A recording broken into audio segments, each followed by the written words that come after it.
Welcome to the Undisputed Podcast. I'm your host, Jenny Taft. This podcast is the full show from today's episode of Undisputed from start to finish. They've got a busy slate, so skip Shannon, let's get to it. Good morning. Welcome to Undisputed. I am Jenny Taft, and yes, we are back in studio today. I am so thrilled to be joined by my friends who are socially distanced away from me. Skip Bayless. Hi, Jay. Shannon Sharp. Oh, so close but so far. I am so happy to see you guys. How are you doing today? Doing great. It doesn't matter the location. No? Beat downs happen. I'm at home. I'm in the studio. We on the road. It doesn't matter. Yeah, beat downs go down. It is so good to see your face. Now I can see what it actually looks like when I win yet another debate. You're not ready. Skip, I don't know if you noticed this, Skip. You know what? I'm at my lightest weight in 15 years. Really? I did not notice that. Dropped 10 on the thing that in quarantine. You just couldn't find enough of that sugar out there, could you? Right? That's part of it. Yeah, that's right. We got to do an air bump here. Please do. And allow me to say I'm missing my wife, Ernestine, this morning because she ran my camera. She did my audio for me, and she even came in early just to hook me up with my audio, much to the chagrin of the great Bonnie, our audio expert, who said, that's my job now. So Ernestine got to do it one more morning here in studio. So here we go. I love it. Way to go. Let's give Ernestine the love she deserves. And yes, I am so happy to see you guys so close but so far. And we just want to continue the open conversations we've been having over the last couple days about what is happening all across the country. Protests have continued, and yesterday we saw a nationwide movement called Blackout Tuesday. It started in the music industry, and it really swept all across social media. And Shannon, I'd like to start with you.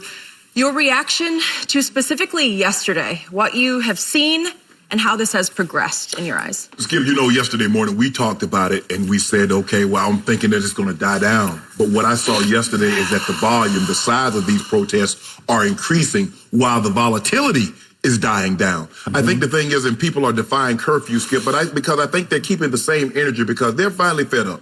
They're like, we've had enough. Now we do this, and then you say things are going to change, and things doesn't change. And so what we're going to do, we're going to keep this going until we see change, until you give us something that we can sink our teeth in and say, you know what? This is the start of the change that we've been asking for an extended period of time. Because, everybody says that, yeah, we're going to change. We understand. We hear you. Well, you hear us now after we've wrecked shop. You burned down buildings and you did things that you didn't think were going to happen. And so the people are saying, you know what? You want silence, you want protest, you want peaceful protest, we'll give you peaceful protest. We're not going to tear up anything else. We're going to defy curfew because we're real with this. We're not going away because we don't want you to think that we're going away. And this was just a 4 or 5 day thing. And then you revert back to what you were doing before. No. This is an outcry for justice. We demand justice in order for you to get peace. No justice, no peace. And so, Skip, I was very, very, very happy to see the crowds growing. New York, Chicago, everywhere, L.A., peaceful, though. And so I think the thing is that what we're starting to see is that people are sincere about this. I think the guy that's in the White House has a lot to do with it, Skip. I think the thing is that when he showed us a sign of force, well, this is what I'm going to do. They're like, okay, you do that. Guess what? We're going to come back in droves. We're going to come back bigger and stronger than what we were. We're going to be peaceful, even though you fired on us when we were being peaceful for your photo op. We're going to be even more peaceful. But we're not going away, Skip. Now, I watched yesterday with this blackout that Jenny mentioned earlier, and a lot of corporations. I've seen from the NFL and to a lot of corporations, they issuing strong, like the police brutality and the Black America and Black Lives Matter. Now, I'm going to check and see what your hiring practices are if you say Black Lives Matter. Now, I'm going to want to see who's on your board of directors and your board of governors if you say Black Lives Matter. I'm going to look into stuff like that, Skip, because right now, Skip, this is the in vogue thing to do. You can't go wrong. If you say, you come out with a strong retort and say, George Floyd's life mattered, and what we've seen over the last couple of years has been, that's not right. You saying all these things, Skip, that is the right thing to do. But it's easy to issue a statement Okay, let me see what the practices are. I'm going to see if what you say match up with what you do. And then and only then we're going to start to see change. But I love what I saw yesterday. I love the size and because it's being heard. Don't think it's not reverberating. And then I look overseas, Skip, in Switzerland and these other countries. I'm like, oh my goodness. If someone would have told George Floyd why he was alive, he would have had this kind of impact. They said, man, get out my face. I won't believe that. Well said. So to your last point, it has been a little ironic that it took 8 days for all those CEOs. Now my inbox is getting full of CEOs from all the, everybody who has my email sending me, Black Lives Matter to us now. Well, it took a while, didn't it? Yeah. And now everybody's jumping on the bandwagon. Ooh, we better jump also, right? Correct. Okay, to all your points. Yesterday, I must say, I did see a lot of positives come out of an extremely negative situation. I saw rampant, peaceful, but even more powerful protests. And I believe Dr. King would have said, the peaceful can be more powerful if staged correctly. Correct. And I saw heartwarming moments. I saw people, I'm mostly watching LA because we're based in LA. Right. But there were protests all over Southern California yesterday, more than the days before. Correct. And to your point, more emotion than ever, bigger crowds, more powerful statements. I saw huge groups take a knee on the concrete for 8 minutes and 46 seconds at a time, fist up, to try to pay respects to a George Floyd who was down on the pavement, obviously for 8 minutes and 46 seconds with a knee on his neck. Correct. And it's not easy to put your knee down on just your knee alone without a cop sitting on top of you. Right. And it touched me to watch that. It touched me a couple of times to see a sheriff or a policeman kneel with the protesters. Right. Was it from their heart? I don't know, but it was a start. Right. And I told you yesterday, I'm feeling something different now. It could be watershed. It could be a tipping point, but it's so different than the reaction post Trayvon Martin, Eric Garner, Michael Brown, name it. The black community was equally outraged at all those. Correct. All those. Yes. The black community. But all of a sudden, America, at least I think a majority of Americans are equally outraged. I agree. Of all colors. Yes. I told you yesterday, I've been pleasantly shocked at how many, it's mostly kids, but white kids are coming out in droves. Right. Some of the protests I watched yesterday, I kept thinking, gee, it's more white than black. Okay. Maybe some black people are out there right now saying, we don't need your sympathy. Where have you been for all these years? Right. Maybe these hundreds of years. Where have you been? Well, you don't need their sympathy, but you do need their support. Absolutely. You need their activism. You need their attention because they're all on hair triggers, so to speak, to say, hey, let's try to do something. What can we help? What can we do now? We are now as emotionally invested as the black community is. Right. And we're going to show our support, to your point, because once the curfew hit, again, I'm talking about Southern California last night because that's what we watched. Right. Once the curfew hit, a lot of the kids just said, peacefully, we're going to resist. Right. And they stood up to the cops just to show a little bit of, we're all in this together. We're going to stand up to, quote unquote, the man, and we're going to get arrested. Right. And again, thousands were arrested last night, one at a time. It looked peaceably, right? Right. With zip ties, not handcuffs, but just a zip tie around. And they all got processed. They all got, so to speak, booked. Yeah. And then they got released. Right. They get a summons to appear. Right. And they will. But then maybe their car got impounded. Right. Maybe they don't know how to get home once they're released down at the police station. I don't know. But they all paid their tiny little prices just to say, hey, we're all here. Right. I had no problem with any of that because it didn't cause any harm to anybody. Right. The police had to work overtime, but that's just fine. Right. And I'm sure a lot of insults were hurled at the cops last night, but there were some instances of some things thrown at the police, but to my knowledge, nothing terrible happened last night. Right. So to your point, we've moved past rioting. There were some looting attempts that I saw here and there, but we've moved past the outrage that's spilling into potential violence or just pure robbery, right? So again, what are the downsides? Well, I know Los Angeles was about to open up on the weekend, right? Correct. And now it is shuttered again because it is boarded up because the stores have to still protect themselves. I'm hoping we see equally large protests today, tomorrow, over the weekend. Yes. Until next Monday. I am great with that.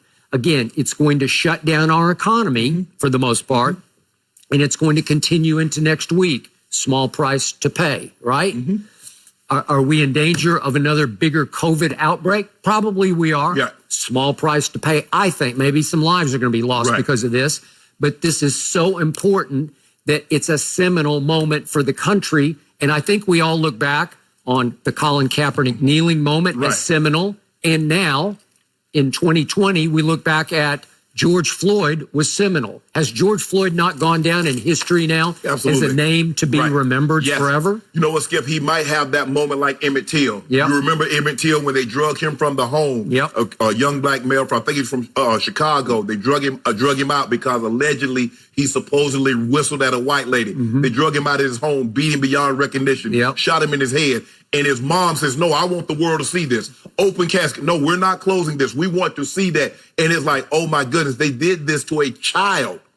George Floyd probably more than likely will have that kind of impact because we saw what it did around the world. Skip, you mentioned something like this is probably going to hurt the economy. It's funny that the economy that as we know it, the majority of it was built on the backs of black people. Slavery. Agreed. Yep. That happened, 250 years of it. That's how the economy started. So if we want to shut it down to have our voices finally heard, that's what's going to happen. Skip to you, because I think right now the protester says, we're not going to give you an out. You said you wanted peaceful protests and you will hear our cries. Okay, we're going to be peaceful because before we were being peaceful, Dr. King was peaceful. You didn't hear him. Colin Kaepernick was as peaceful as it got. You didn't hear him. So you said, well, you're rioting, you're looting. Shannon, yeah, I understand. What they did to George Floyd was wrong, but what about the rioting? What about the looting? So they cut that out. Now what? Are you going to listen now? Are you going to hear now? Are you going to enact policy and laws that will greatly impact communities of color and how the police interact with us? If you do that, okay, fine. Because, Skip, that at the end of the day, a man has to see another man equal to himself. Because if he does not, if he doesn't see you as an equal, it's more likely that he will treat you as an unequal. Well, if I treat you as an unequal, I don't look at you as a person. I look at you, and for the longest time, that's how we were viewed.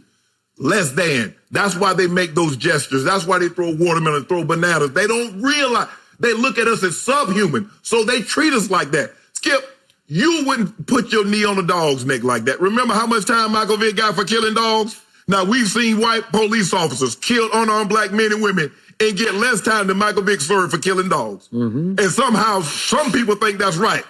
Huh? No.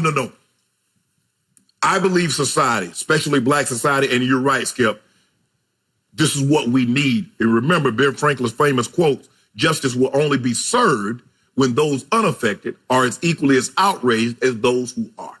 So now we're getting our white counterparts, and they're equally as outraged as we are. So, yeah, it's only 45 million black America, but now we have part of white America on our side. You do. So that's 80, 90 million. Okay, now change can come about because we can impact it at the local, the state, and the national level. Go to the ballot box. Okay, you don't like that, DA? Vote their butt out. I agree. All those kids who were out last night, who stayed past the curfew and got arrested, now go vote. Go vote with that same energy. That's what we're going to need in November. That's what we're going to need in November. And not just the upper box, all the down ballots, everything in between. Vote. Let them know we want to be heard.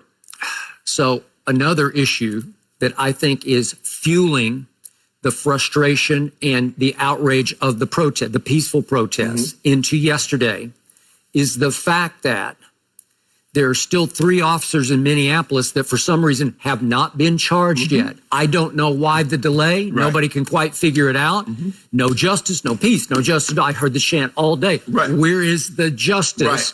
Because 2 of those officers were complicit in actually being on top of George Floyd, right? You couldn't see them in the video quite as well. Right. One had a knee in the back. Right. The other was holding down the legs. Right. A 4th officer was sort of standing guard, Right. but he was an accessory. He the right? lookout. Yeah, he was the lookout. It's just like Skip, right? me, you, and Jenny do something, and Jenny's the lookout. You and I do the act. Yeah. Jenny gonna get it too. Well.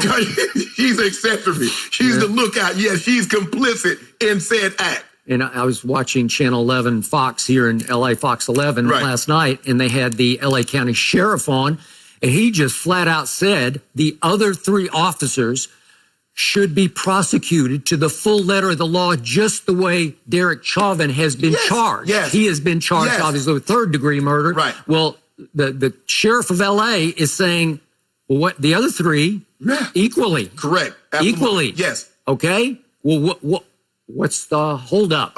Exactly. And that's the problem I think that people have, Skip, is that law enforcement use video all the time to convict. You see, that's Pookie in the liquor store. You see, that's Pookie shot, said gentleman. Okay, what do we need? What else do we need to see, Skip? There's always, look, and what I think got a lot of people upset is when the DA says we need more evidence. What more evidence do you need?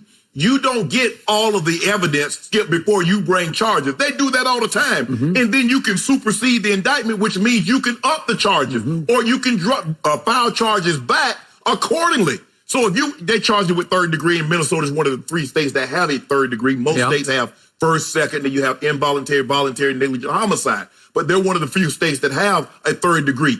So, Skip, you can charge it with 3rd degree, but supersede the indictment and make it 2nd or 1st degree. I think the thing, and I know everybody wants a 1st degree murder charge, Skip. The thing that 1st degree implies is that he left his home. He planned it. It's called malice aforethought. Forethought, yes. And it's hard to prove that he planned the murder of George Floyd because he got called to the scene spontaneously. That's what makes it 1st degree murder. That probably would not stick. Right. So let's not get overzealous and overcharge him. And the jury look at it like, he didn't leave his house. He did not plan this. It's not like an armed robbery. You plan to rob that store. And if something goes awry, yes, you're responsible to the letter of the law. So I believe maybe a 2nd degree murder charge is more in line. And I know what they did to the black officer, Skip. I think 2 years ago, they charged him with a 3rd degree and he got 12 and a half years. So these other 3, Skip, they need to go and come on in. On the flip side of this, I'm a big fan of the mayor of your city, Atlanta. Oh, yeah, Keisha. Keisha Lance Bottoms. Yep. And what did she do when those 2 college kids on, I think it was Friday night, they're just innocent bystanders. They're in their car. They got caught up in the protest traffic. One thing led to another. 6 officers yanked them out of the car. The male, it's a male and a female, college student. Yeah, broke the window and tased them through tased both of them. And the man was busted up. I think his wrist was broken and ribs, and the tase was stuck in him for like 6 hours. And she immediately jumped in and fired 2 of the officers, and now all 6 already have been charged with excessive force to the point of they assaulted. It's an assault charge against all 6. Well, she didn't hesitate, right? No. And I think, I'm not sure the racial identification of all, but the first 2 were black officers, I think, right? Yes. Okay, so she just jumped in and dropped the hammer, right? Skip, and I think the thing is that I get it, Skip, when you're in a union, your union's supposed to protect you.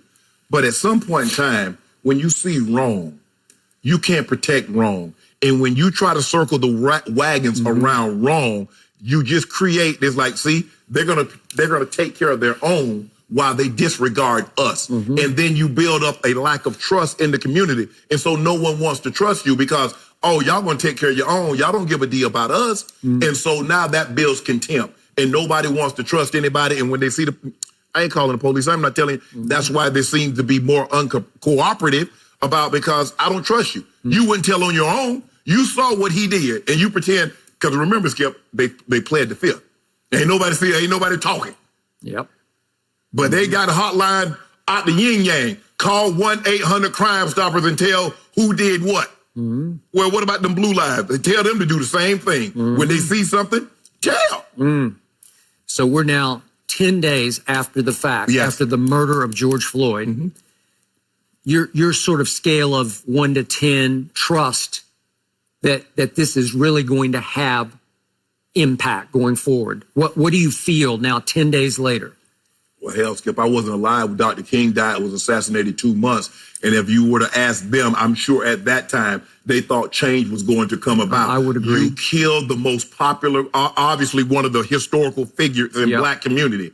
Oh, this is going to change now. And nothing happened. We saw Rodney King. We saw Freddie Gray. We saw Michael Brown. We've seen things like this before. Mm-hmm. So I'm cautiously optimistic. Now, I want those corporations that put great detail and thought into those statements that they released. Now, I want to see them practices, Skip. Now, I'm going to see if they're going to if actions match words. Because at the end of the day, that's what it comes down to. Do your actions match what you said? Mm-hmm. It's kind of like Dr. King says. He said, I want America to be what she said she was going to be on paper. Mm-hmm. That Constitution that you hold so you clutch. Skip, everybody love that Constitution. First Amendment, Second Amendment, Fifth, all they can go recite them. Mm-hmm. Just be what you said you were going to be on paper. That's what we want. Mm. I hear you. There was a peaceful protest in my neighborhood yesterday, too, and it was extremely powerful and moving to see the community come together and join, and friends and family, and just the amount of discussion on social media and that I'm witnessing all around LA. That has been very powerful to me, and appreciate all your words. I'm so happy to be back in studio. I'm glad we can have these conversations together in person and continue the dialogue. No mercy. With the possibility of no fans in attendance at NFL games, many are speculating that the salary cap could take a significant hit for the 2021 season. And with rumors that the dip could be anywhere from 50 to 80 million, all teams can do right now is speculate how much to save now. So Shannon, the cap, it's plunging. Deshaun and Mahomes soon to get their deals. How tough of a spot are the Cowboys in right now with Dak Prescott and his negotiations? Well, the Cowboys are in the exact same spot as everybody else. If the cap drops for the Cowboys, it drops for the Bengals, it drops for the Patriots, it drops for everyone. So this is not unique. I know you like to think it is, Skip Bayless. It's unique to the Dallas Cowboys. It is. But it is not. And the Cowboys should have thought about this beforehand. And I love how, due to unforeseen circumstances, nobody envisioned COVID-19 would impact or do what it did, or let alone get here, but do what it did to our economy. And so, yes, it's the Cowboys might be under restriction, the NFL. But let me ask you a question, Skip. Due to unforeseen circumstances, so what about Dak? So Dak should assume all the risk? The Cowboys get opportunities like, well, some players might have to give back money or some bets might get cut. That's always the case. There's always big dollar veterans that get cut because you can get lower value guys in the draft or someone on a lower salary. So this will not be unique. They're trying to make it unique. It's like, well, we've never seen anything like this. They cut players all the time. Ask Todd Gurley. Ask Leonard Floyd. They cut them. So that happens. I think the thing is, Skip, is that Dak is saying, and I've said this from day one, I believe Dak is going to be forced to play on that franchise tag. Mm-hmm. And by playing on the franchise tag, next year, Skip, we're going to be back in the same boat. Because the longer this drags out, the less likely Dak is to want to give you a deal, Skip. I mean, especially what we call a hometown discount. Maybe take 5% less than what he would normally take on the open market. And so Dak is like, okay, you made me play the contract completely out. And you franchise me. And now you want me to come back and give you a deal? Nah, that's not going to happen, Skip. So, Jerry, there's going to be the franchise tag. There's no way around it. I don't see a deal getting done, especially to Dak's liking, especially now to the Cowboys' liking, Skip, if the cap is going to drop by that much. Mm-hmm. That's going to be asking an awful lot of a team to invest that kind of money in that short amount of time, given that this year, and who knows, even next year, might be a drop in salary cap space. Mm-hmm.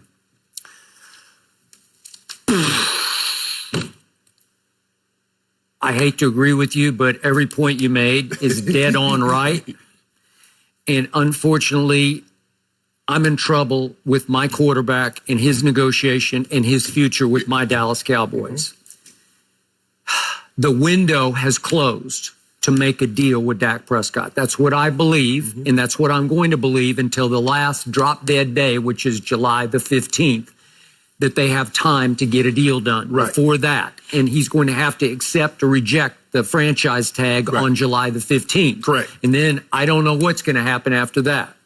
You're right. Now Jerry's only exit strategy here is franchise tag, maybe 2-second franchise tag. Right. That would be $31.4 million this coming year to about 37-ish the next year. Correct. For an average of around 35-ish, which I believe is pretty close to the offer that's on the table right now. So Jerry could rationalize, well, I could have him for 2 more years at about the kind of money that's on the table in the offer that we've presented right now. Right. So he could say, yeah, not bad. I've told you from the start, franchise tags do not work.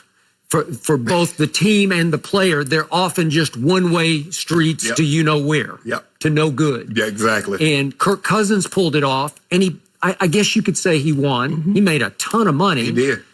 And yet Washington lost because Washington never could commit to Kirk Cousins. Right. Well, we'll go this far, but we can't go that way. You always use the marriage analogy. Right. We'll live with you, but we will not give you a ring. Correct. There was no ring given to Kirk, and then he hit the lottery. He gets $28 million a year guaranteed for 3 years to Minnesota, and then he gets another extension. 2 years, 66 guaranteed. Okay, way to go, Kirk. So you beat the system, Kirk Cousins. Right. I still don't believe in you, Kirk Cousins, the way I believe in Dak Prescott.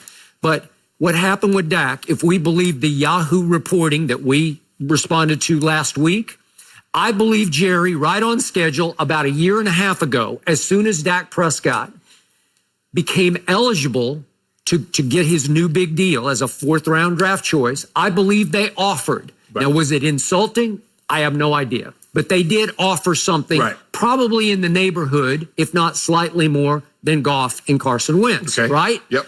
And that was a year and a half ago. So they danced and they arm wrestled all through camp. And then it looked like right on schedule, Zeke just signed. And I sat right here in this chair, and it's so great to be back in this chair. And I pounded this desk, and I said, here comes the Dak deal. Right on time. We're going to have 2 nuclear signings right before the season opener against the Giants, and it'll launch us into the season, right? Launch right into the season. And I waited, and nothing happened. And after the Giants win, Dak played great in that game. They won easily, but obviously the Giants turned out to be not very good. That was still the Eli Giants. Jerry said right after the game, when he always holds his big press conference, he said, the Dak deal is imminent.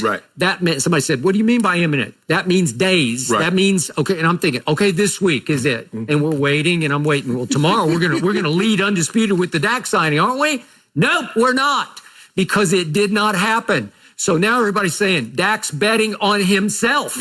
And he bet on himself game 2. It's at rival Redskins. They weren't very good last year, but we weren't sure about that early in the year. Big game by Dak Prescott. So he goes QBR of 94 Giants, 94 at Redskins. That scale 0 to 100. Those are big time, extraordinary numbers. And he follows it up at home against what became the lowly Dolphins with an 82, which is still really good. So he's got an average QBR of 90 through 3 weeks. And the Yahoo report said that all of a sudden the new agent Todd France said, Jerry, April Fools in September. April Fools. We are changing our ask, our demand. We want a whole lot more money because we bet on ourselves, and we won, Jerry. And you do not do Jerry that way in negotiations because he's got a big bad temper, and I think he lost it. And according to the Yahoo reporting, he lost it not only at Todd France, but at Dak Prescott. He was upset with Dak Prescott. Well, Skip, remember the previous year they thought they had a deal for Earl Thomas. And the Seahawks jerked the rug out from under them and started asking for more. You do not do that to Jerry Jones. You can buddy up to him, cozy up to him, become his son, if you will, and I believe he will overpay you. Dak, to his credit, and you have always lauded and applauded him for this, in the locker room, he's arm's length from Jerry Jones. That makes him the unquestioned leader of this franchise because everybody can trust, oh, you're not daddy's boy, right? You're Dak. You're your own man, right? Correct. That is correct. Okay. Tony Romo was like, can't really trust him. And there have been a lot of black players who got very close to Jerry Jones. And then as leaders, can you really trust? I don't know. Mm-hmm. Dak, he's got football character. I always talk about his backbone, his football backbone. Right. So now we have Jerry mad and negotiations broken off through the rest of the year. And not only did the window close, but it's boarded up now because here comes the Deshaun deal. On top of the fact that COVID has made it clear, wait a second, the cap could be 30 million. Some people estimate 50 or 60 million less than this year. Mm-hmm. Okay, help me out. Now Jerry's sitting here looking, he's shaking in his boots like, wait a second, they want 40 million a year? Mm-hmm. And now pretty soon they're going to bring me the Deshaun numbers and say, Jerry, look. Right. And Jerry's going to say, I can't do that. And we're why not? And Dak's going to say, why not? Dak's won two division. Deshaun's won 2 divisions. Okay. Deshaun's won a playoff game. Dak's won a playoff game. So Dak says, I've been rookie of the year. Deshaun hasn't been rookie of the year. Okay. Who do you think's better? No, what I think? Who do I think's better? I think Deshaun's a little better than Dak, and I've said it from the start. And we're talking about the athletic piece that was well done. It was insightful. And I'll read you a quick line out of here. Todd France will never admit this, but he knows Prescott is not the same as Deshaun Watson or Patrick Mahomes.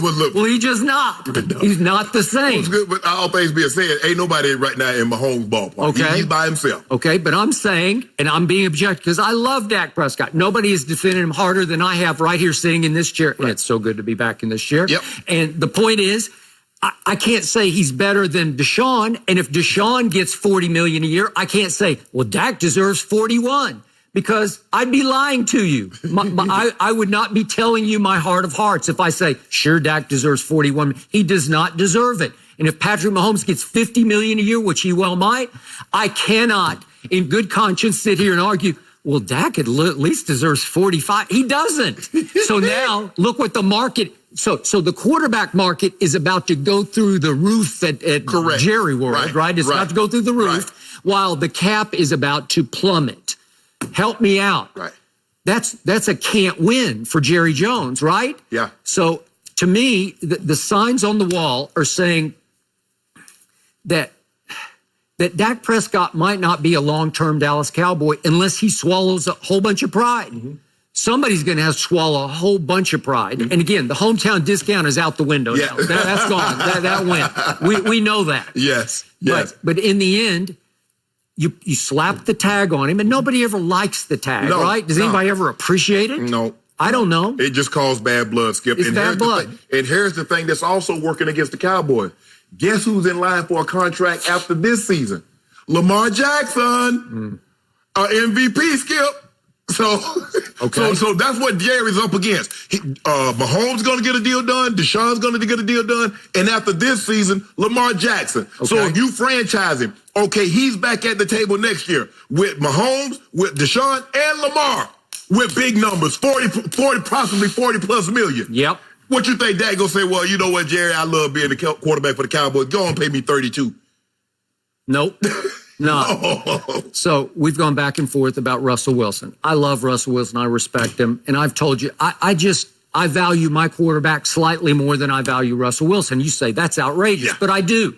Russell Wilson now leads all of football at $35 million a year. Right. See, we're talking about monopoly money now when we go to 45 and 50. Right. $35 million. Right. I believe by all the reports that Jerry's offer on the table right now is slightly more than Russell's $35 million. I think it's 36-ish. I don't know that for a fact. I don't exactly know what Dak's demand is, but I think it's 40-ish. Right. So right now they're stuck where he could, if he signed that dotted line today, he would be the highest paid quarterback in professional football. Mm-hmm. Well, that's pretty great to me. Mm-hmm. Will that be rendered obsolete pretty quickly? Yep. Are they waiting for Houston to do their deal? Because they're up against it with Deshaun too, in that they need to get Deshaun done so they can start counting their pennies on their cap. Okay, how are we going to distribute the rest of our cap? Right. So they don't care about Dallas. They know Deshaun is their man. They know it's on time for them to do Deshaun right here, right now. Correct. So I don't doubt that within the next monthish, that we're going to get a big bombshell report out of Houston, Deshaun got 40-some million a year. Well, the thing is, Skip, is that between these three guys, nobody wants to be the first guy. Everybody wants to be the guy after the guy signs the deal. So that will give us, Skip, that'll give us a starting point. Yep. So are we starting from the 10 or are we starting from the 25, 30? And so Mahomes' deal is basically, you go in there and says, okay, Mahomes, this is what we can do. Try to make it as palatable for us over the next 5 years as you possibly can. Because I believe, Skip, he'll get a 5-year extension. Because you have to understand, Skip, he's going into his 4th year. So he has the 4th year, the 5th year option, plus 4 or 5 more years. So you're probably looking at a 6-year deal. His deal's going to come in somewhere over, way over $200 million. That's just the way it's going to be, Skip. And there's nothing they can do about it because he has all the leverage. He does. As an MVP and a Super Bowl MVP. Done. Can't argue. you can't. Can't argue. Here's where I can't argue. And I try to be objective about my man, Dak Prescott. So he bet on himself the first 3 games, and he won. Shannon Sharp sat across from me and said, bad teams, no competition. Right? Bad teams. You were first to market with that. Yes. I'm not buying because what you're selling me is a bunch of baloney, right? Yep. Okay, so you're saying New York, Washington, Miami, baloney. Right. Triple baloney, right? Triple decker of baloney. Okay, so now I buy that, and Dak bets on himself, and they jerk the rug out from under Jerry, and then he says, okay, we're stuck. And here we go. And for the next 13 games, Dak Prescott has an average QBR of 62 in those games, which is not great. 50's average, 62. So he goes 90 average across the board for the first 3. Then he dips to 62 for the last 13.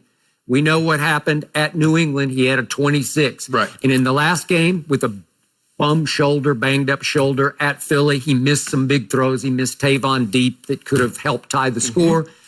And he had a 38. Not great. So these are the 2 biggest road games of the year. He did not play great.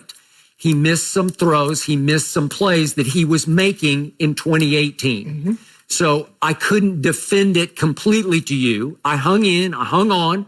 But in the end, Jerry's sitting back stroking his chin right now saying, well, is he that great? I don't know. I didn't see it down the stretch. Nobody saw it down the stretch. And I think there are a whole lot of Cowboy fans out there who were down on Dak Prescott the second half of the season.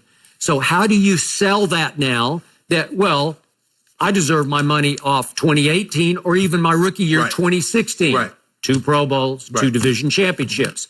But 2017 was ugly, and 2019 got ugly down the stretch. So Jerry's saying, well, which is it? 6 of one, or is it the half dozen of the other? I don't know. So he's stuck because he does have to hold that bottom line. The buck does stop on Jerry Jones' desk. And if he pays or overpays Dak 40-odd million a year and the cap plummets, then if they don't win the Super Bowl this season, the 2020 season, they could be in big trouble. They could be strapped against the cap where they could not fix whatever ails them going forward. Well, how about this here? How about if Todd France come to him and say, Jerry, this is what we'll do for you. You said they say if the cap, if a quarterback eats up more than 14% of the cap, that's a bad deal and it's hard for them to field a team. How about this? As the cap goes up, I'm going to count at least 14% of the cap. I'm sure that's on the table. Yeah. Because what happens, see, Dak is your salary going to plummet the following year? If you get your 40-ish million this coming year in 2021, are you going to drop down to, I don't know, 30 million? That might be. Okay, it might be. And when the cap goes up to 300 million, that means I go up to 50 million. Okay, well, maybe it does. Yeah, because right now, Skip, what they trying to do to Dak, Skip, there's 4 stages of a relationship. You know what I'm saying? I don't know that. Yeah. You and Ernestine, Jenny and Matt, y'all married. And then you got this one step down, what they call common law. Now, even though y'all not married, Skip, she gonna get the benefits because she's been in there for such a long period of time. And then you got cohabitation. Certain states have what they call a cohabitation agreement. You ain't know I know that, but O'Shea know that because I've lived in a few states, so I had people cohabitating. Then you got what they call shacking. Shacking, you ain't getting nothing. Nothing? You just lay it up as soon as he get mad or one party get mad, you got to get up out of there and you get nothing. Really? Yeah, that's how it go. Ernestine and I are in the 5th stage right now. So that's what I don't know what I think Jerry got Dak. Y'all they just shack it up. He won't give him no name. He won't give him no name. He don't want Dak to get no benefits or nothing. How did I know we would go relationship talk once I saw you guys again? Fitting. Enough Cowboys. No mercy.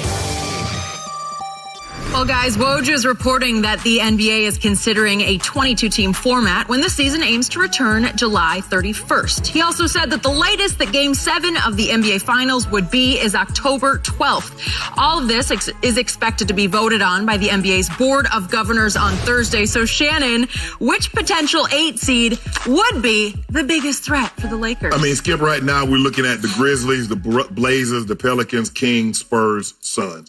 And I'll be honest, Skip, I don't see any of these teams posing a roadblock for the Lakers. The only team that I could see possibly getting a game is because they got a guy that can get hot and go for 50, 60, and that's Dame. That's the Blazers. Other than that, I don't think the Grizzlies, the Pelicans, the Kings, the Spurs, Suns. Nah, they're 17-2 combined against those teams. They lost to the Blazers, Skip. You remember Dame went bonkers, but that was right after the death of Kobe Bryant. And they lost to the Grizzlies on a road trip, third game in 4 nights. So I'm going to be honest, none of these teams pose a potential threat to me. I don't fear any of these teams. Obviously, it's going to be different, Skip, because there's really no home court advantage. You're going to be in a centralized location with no fans. It's basically going to be a scrimmage. That's basically what it's going to be like. It's going to be like you were practicing. The only difference is you're playing another team. It's going to be like a practice in your own gym where you're scrimmaging, okay, LeBron, you, AD, and yada, yada, and y'all take on Kuzma and these other guys. That's what it's going to be like, but you're playing on another team. So no fans. But all that being said, and it's happened now, Skip. We've seen, the Warriors beat the Mavs a 1-8 matchup. The Nuggets were the first to do it. They beat the Supersonics, Skip. But if I'm not mistaken, that was the best 3 out of 5 series back in the mid-90s. So for me, I don't see it happening. LeBron is going to have ample rest. Everybody's coming in the same. They'll be ready to play. But I don't see any of those teams that could possibly be an 8 seed that could cause the Lakers any problem. I don't see anybody getting more than a game, and that would be the Blazers.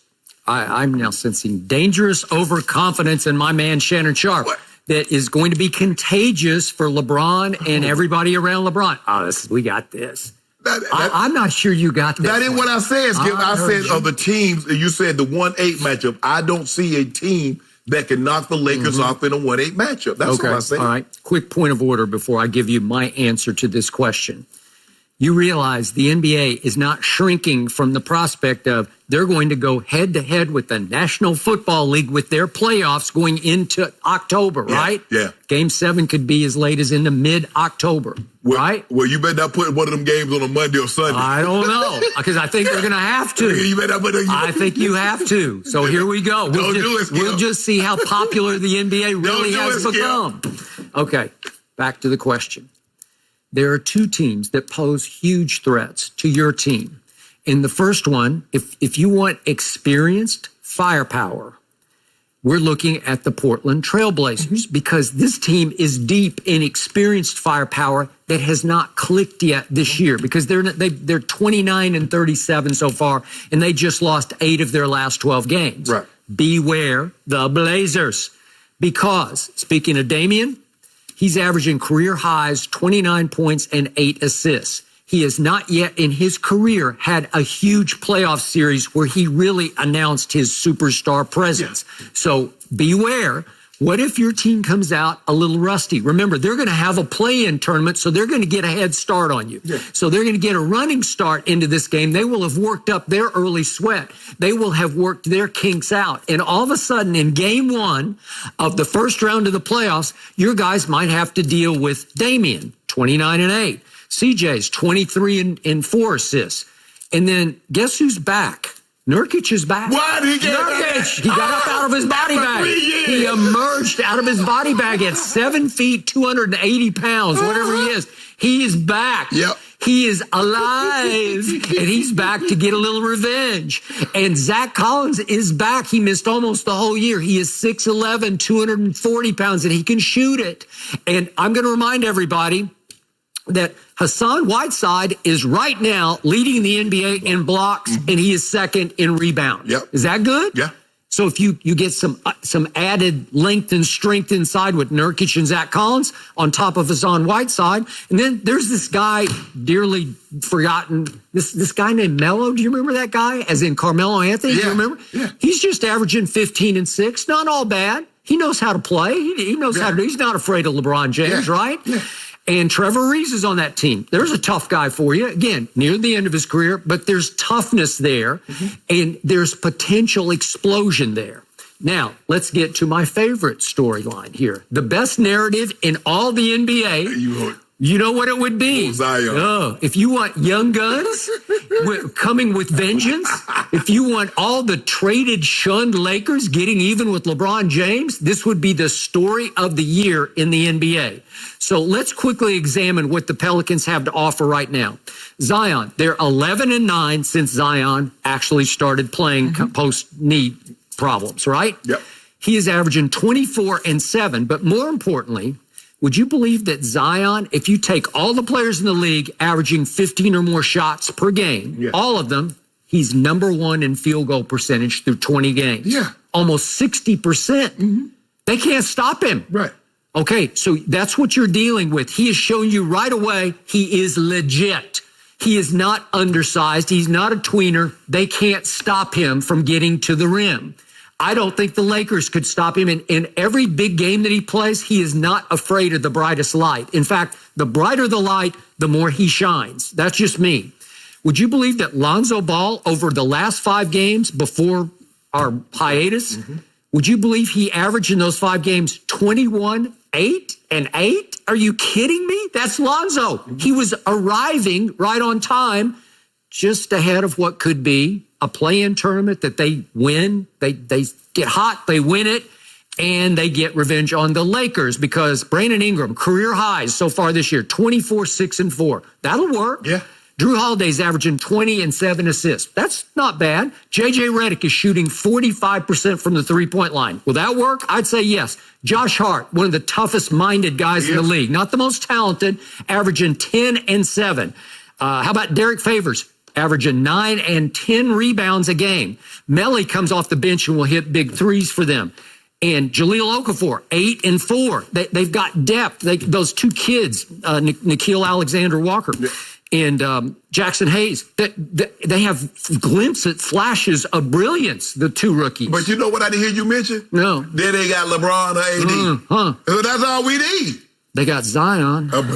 Do you remember what we did to Zion? Do you remember what old Gold James did? No, I don't. He dunked on Kuzma. And then LeBron pulled up from half court. Said, put that in your pipe and smoke it before we go to halftime. Wouldn't it be something if all those shunned, scorned Lakers, LeBron's going to trade you, LeBron's going to trade you, right? What if they just got up for this? What if they steal game 1? There's no home court. Nobody cares. It's quiet. It's dead quiet in there. And all of a sudden the kids are going crazy all around LeBron. And LeBron's saying, man, I'm at the end of my 17th year and I'm a little rusty here. My joints are a little creaky. I can't get back in the flow. He get back in you said he ain't got all the minutes on it. Oh, he well rested. Yeah, but he been putting that time in the gym. I've been watching. I've been following him on IG Live. Oh, he put that time in. Is he? Yeah. Are you sure? 100. Or is he putting in those 5 minutes that go on IG Live? No. We put time in. And Skip, you do realize, I mean, they're gonna have some ball game. I mean, even the other teams are gonna be playing some. You make it seem like everybody else gets to play and the Lakers are just patiently waiting. That ain't how we do it. We're gonna get like 10 games in.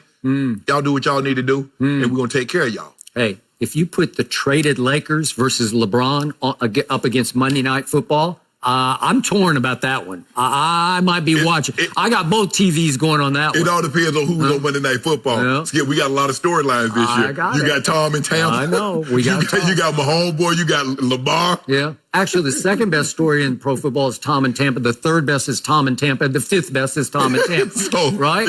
You're asking to offer, like I said, Skip, if you can, schedule a game, have them on like a Tuesday or Wednesday. Yeah. Or even Thursday Night Football, Skip, does 10, 11 million. I don't know.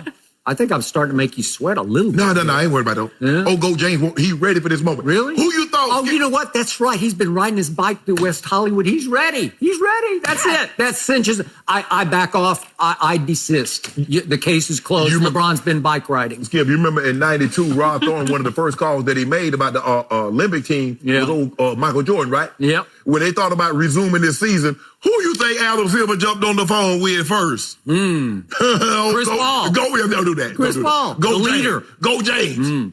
You think what you want to do, Goat? You think we want to finish this thing out? Yeah.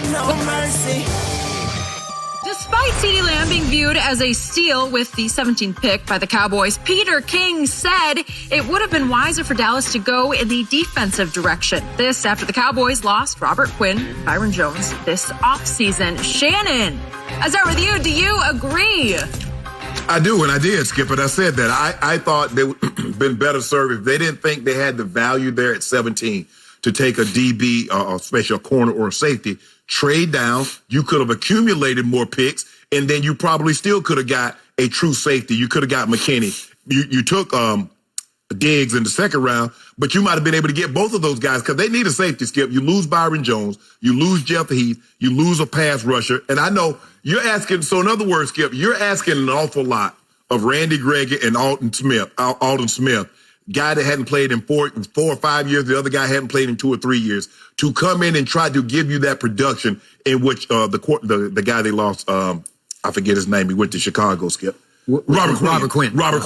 To give you the production that Robert Quinn gave you last year, Skip. So and they used to preach, the Cowboy preached for years, positional need. Now, all of a sudden, conveniently, we take the best player available. The question is, Skip, is that your defense weren't very good. You was 23rd in pass defense last year. You were tied for last in interception, 25th in takeaways, and you, as I mentioned, you lost Robert Quinn, Byron Jones, and Jeff Heath. And you take a wide receiver. Skip, offense wasn't your issue last year. Remember, you told me how good they had 400 yards and won by 10 points or more, and Dak threw for almost 5,000, and Zeke had 1,400 yards rushing. You had 2 1,100-yard receivers. So clearly, offense weren't your issue. Defense was. So what? You going to try to score even more points, and your defense give up even more points? Is that where you're going, Skip? So I agree. I didn't second guess this. I first guessed this. I believe they should have gone defense because defensively over the last couple of years, Skip, they have not been very good, especially at taking the ball away. So for me, this whole question is blasphemy. For me, this whole idea is a no-brainer, as in you'd have to have no brains to not take CeeDee Lamb at number 17. I first guessed the day of the draft on Undisputed from home at that point, and it's good to be back. I first guessed and I said, I told you, LSU's Caleb Von Chasen. I love him. If he's there at 17, Jerry, you got to take him. They need a pass rusher. They need a Robert Quinn. He's the next Robert Quinn. He flashed every time I turned on LSU games. And then the earth moved on draft night. The heavens opened and the earth moved and it shook. It was biblical. It's like, wait a second, CeeDee Lamb is falling. Let me walk you back through it. Jets at number 11. I'm thinking they're going to take CeeDee. That's a no-brainer. And they took Becton, the offensive lineman out of Louisville. Then the Raiders at 12. I'm thinking, CeeDee's a Raider. Nope, they take Ruggs out of Alabama. And I'm thinking, what? Really? Fastest guy in the draft. We get it. It's Al Davis Memorial speed. Got it? Mistake. And then here comes San Francisco. And I'm thinking, wait a second, you lost Emmanuel Sanders. They're going to take CeeDee. And they took, the defensive lineman, Javon, what's his name? Kinlaw from South Carolina. South Carolina. Okay, then we get to number 15. It's your Denver Broncos. And I think, whoops, he's going to be a Bronco. Nope, you take your guy, Jerry. You told me all year. I told you from September on. Sorry, CeeDee is better than Jerry Jeudy. And John Elway took Jerry Jeudy. Correct. And I'm saying, thank you, John. Maybe we got a chance now. Would Atlanta go strength on strength? Would they say, we got Julio, but we'll put CeeDee with Julio? Would you do that? Nope. They take A.J. Terrell out of Clemson, who I saw in the national championship game just get roasted by Joe Burrow. He just like, where is he? Where's Waldo? I'll find him. I'll roast him. He did. Right? And I'm thinking, oh, my God. Go back and look at my Twitter timeline. I'm saying, Caleb is still there, but so is CeeDee Lamb.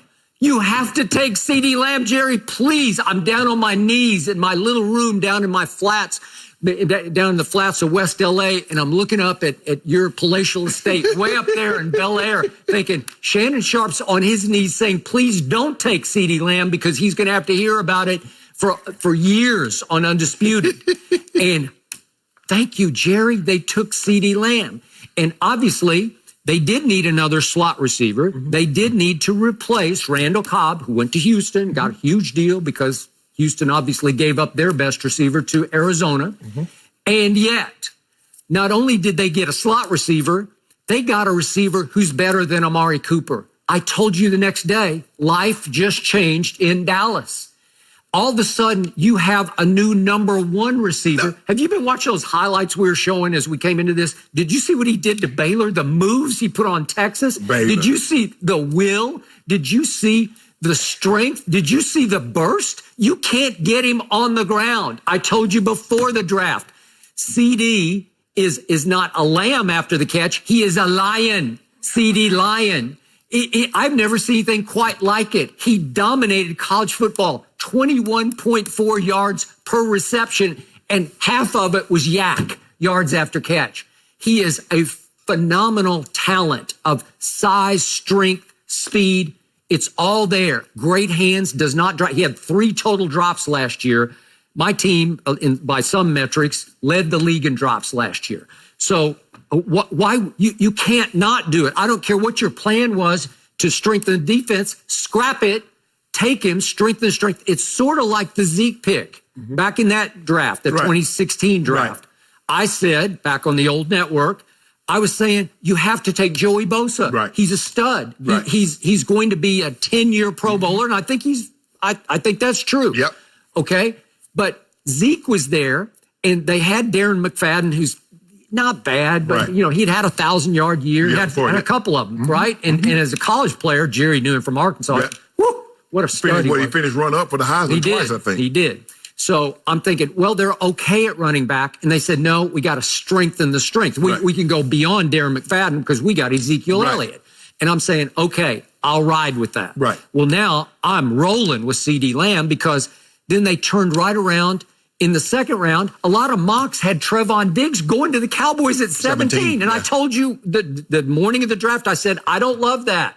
He's not good enough to be the 17th overall pick because he had a hard time against LSU. You remember that? Yep. You remember Jamar Chase? He was chasing him all day, right? I do. But if you can get him at 51, from 17 all the way to 51, I'm good with that. Right. So they did. And then they got Neville Gallimore in the third round, and I'm thinking, he is really good. He's at least a second rounder. I saw him at OU also. He's a disruptor. Then they got Reggie Robinson from Tulsa, who's a ball hawk, another big, strong corner who can also play safety. And then that Bradley Anae that they got from Utah, he can come off the edge. Now, Alden Smith, he could be the fairy tale comeback story of several years, right? And Randy Gregory is possible. So maybe it worked out. Right. They got some defensive help. Yeah. Maybe not as much. Well, Skip, baby, you probably could have got McKinney and Diggs or Duggar. Delpit, Duggar, and Winfield Jr. all went in the second round for safeties. So you possibly could have got a safety and a corner. Okay, but Shannon, CD is a life changer. No. All of a sudden, I'm seeing Dak Prescott as high as third in MVP odds. It's a lot because of CeeDee Lamb. So in other words, again, he better have a Randy Moss type impact. Okay. I'm not saying he is Randy Moss, but if you want to talk about impact, again, Randy Moss came to a team that had Chris Carter. And Jake Reed. And not bad, not bad. And then, Robert Smith was the running back. Okay, he was. So they had, and what happened? They should have played you guys in the Super Bowl, they went 15-1, right? Okay. And what happened, Skip? What let them down? Defense. Well, actually, the kicker defense. Right? Wasn't it Gary Anderson that missed in overtime? It was, Skip. Yep. But think about that, even though he missed, they still had the lead. Yep. All the defense got to do is get off the field. So, Skip. I don't disagree with your big picture premise, but we're talking about a guy who just changed my life. Your guy's the third best receiver on the team, behind Coop and behind Gallup. Just watch what starts happening. Just watch. And all of a sudden, if Dak decides to play for the Cowboys, as we hope he will, he's going to say, let's see, he's open and he's open. Oh, but he's really open. I think I'll throw it to him. And he's going to be 88 now, right? So you believe CeeDee Lamb is better than Cooper? I believe he will soon be better than Amari Cooper. What did Amari Cooper do on the road last year? He tagged out, right? And Dak said, you saw what Coop did on the road, and you made him the highest paid receiver in the NFL, but you want to shortchange me my money. But that was a damned if you do or don't, because he was going to be a Washington Redskin if you didn't do it. Well, then Dak said, well, I'm going to be something else to you if you don't do me. Okay. Well, he's tagged. So tag you're it, Dak. This is my opportunity to finally tell you, Skip, CeeDee Lamb is the real deal. Shannon, you were mistaken. I'm sorry, but you're going to have to stop. It's just not going to happen for you. Enough Cowboys for now. No mercy. Welcome back to Undisputed. Well, guys, protests continued all across the country yesterday, and we also saw a nationwide movement called Blackout Tuesday that started in the music industry. It really took over social media yesterday, and the bottom line, things need to change. And Shannon, I'd like to start with you specifically. What changes are you looking for? What would you like to see happen? Skip, what I would like to see is that I want to see them implement just how the system was in place for 400 years. I want them to start at the local level. So what you're going to do, you're going to put people in office, mayors, city councilmen and women, and you're going to have to change the police department and how they interact with people of color. That's got to be it. So we're going to start at the local level because that's how they did it. And then we're going to unravel it at the local level. And then we're going to take it to the state level. So mayors, city councilmen and women, state representatives, we're going to do that. We're going to work because, Skip, if you know. You're talking about more black representation at the lower level? Yeah, if we can get that. But we're going to put people in office where there might not be any black candidates. Okay. But we're going to get white candidates. If you're not, listen, this is what we want. You want our vote? This is what we're going to need you to do. Now, we're going to, you say, okay, yeah, this is what I do. This is what I'm willing to do. We put your butt in office and you don't do that. We're going to put your butt out of office. Skip, maybe, you know what? A lot of times we might have to put term limits on this thing too. Because a lot of times we get people in there and they stay 4 or 6 years and they don't do nothing. Yep. Now we're going to put you on 2-year term. That way, if you don't do, we can get you up out of there. Yep. So we're not going to let you stay in there, 55 years, because we see some of these senators, Skip, they've been in there for 20, 30 years and they did absolutely nothing because they get the big corporate dollars and they're more interested in what they have to say than what the people have to say. So that's what we're going to do. We're going to start there. How do these police departments interact with people of color in their communities? Because we need to get that resolved first, Skip, before we have another George Floyd or another Tamir Rice or Trayvon Martin in situations like that, Skip. We're done with it. We're done. Well, we can only do some. No, you can do a lot more than what you're doing. Okay. And then we're going to take it to the national level. We're going to put senators. We're going to vote y'all butt out of there.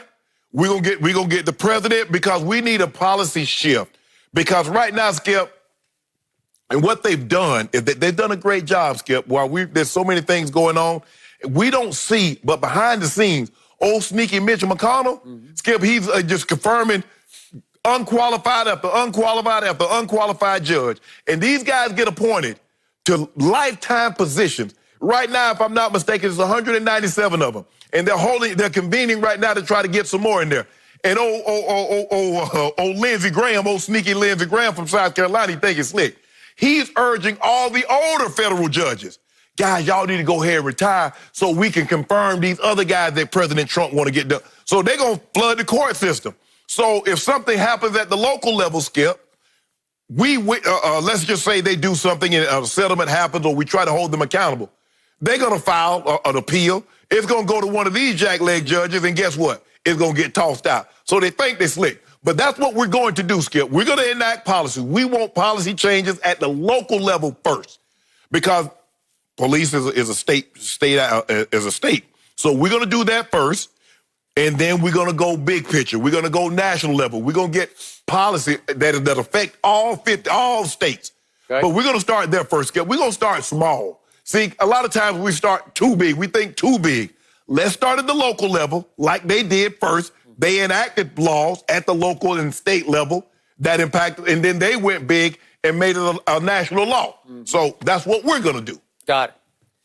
By the way, I saw Greg Popovich, coach of my San Antonio Spurs, say the other day that Mitch McConnell is running the country, not Donald Trump. Absolutely. That Trump doesn't realize it, but that's what Pop said. So I don't know. I'm just repeating what my coach said. They're Kentuckian. Okay.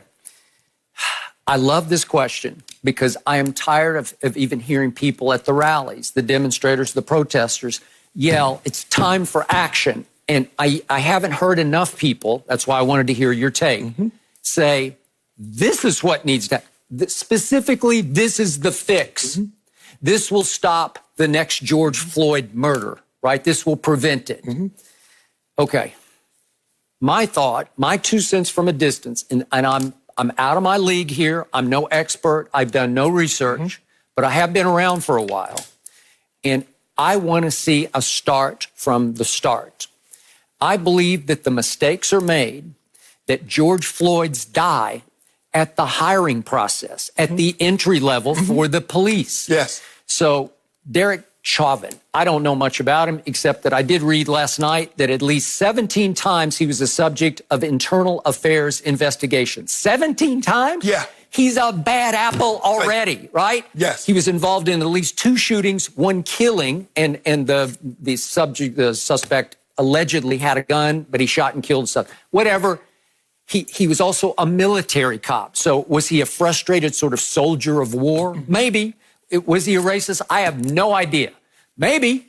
So let's go back to the hiring process. I want to see instituted a much stricter, more severe entry-level screening, a psychological testing, an interview process conducted in large part by Black men and women to screen these people, because you can sit with somebody. If you have a couple of interviews with somebody, you can start to see through them. Right. If you give them a deep and strong and severe enough psychological test, they'll slip up. They'll show you they got a screw loose somewhere. I know I've taken these before when I came out of college. Back in the day, you had to take these lengthy psychological tests. I worked for Knight Ridder Corporation right out of school, Miami Herald. Right. And it took like an hour to go through the psychological test. And it was asking some hard questions where if you made one wrong mark on the paper, somebody's going to say, huh? Well, we got to bring you back for another interview. Exactly. And again, I wasn't going to be armed in the newsroom. You know, like I wasn't going to go out and patrol our community. Right.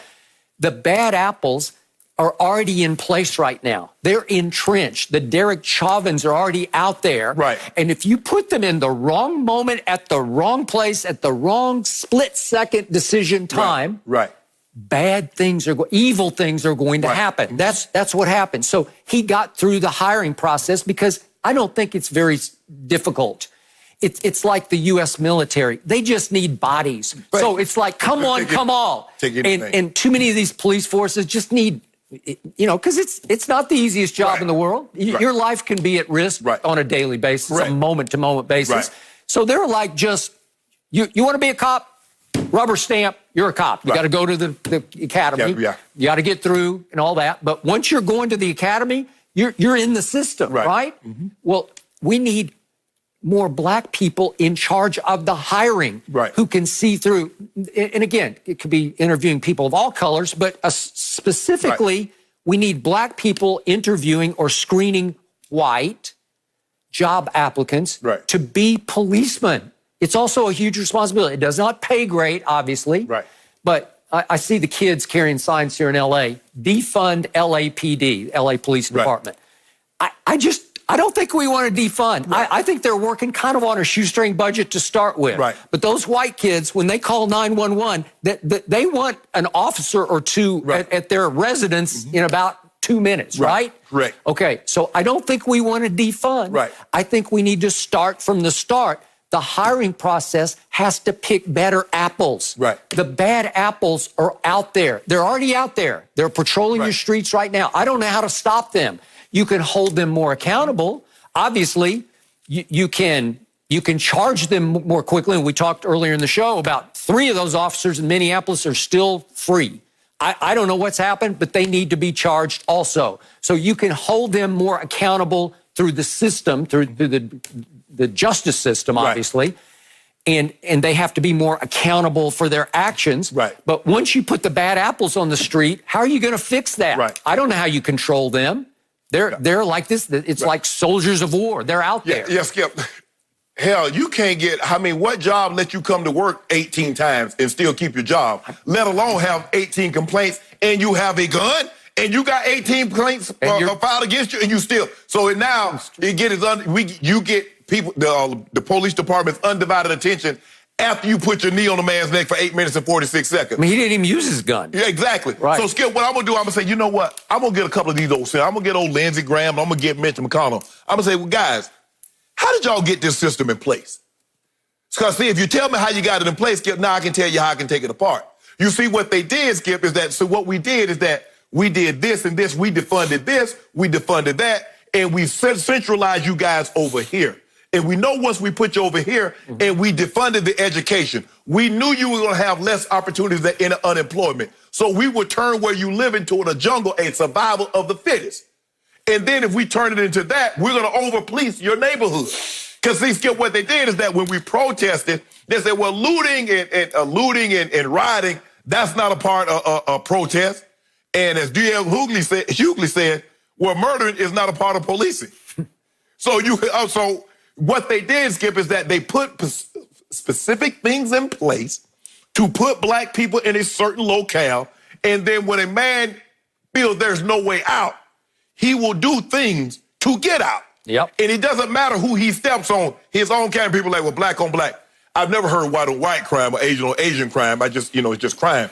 But Skip, people kill what's in close proximity to them. You've never seen a polar bear eat a giraffe because the giraffe is not in close proximity. You know what I'm saying? You see lions, you see hyenas. Yep. That's what they eat because that's what's in close proximity to them.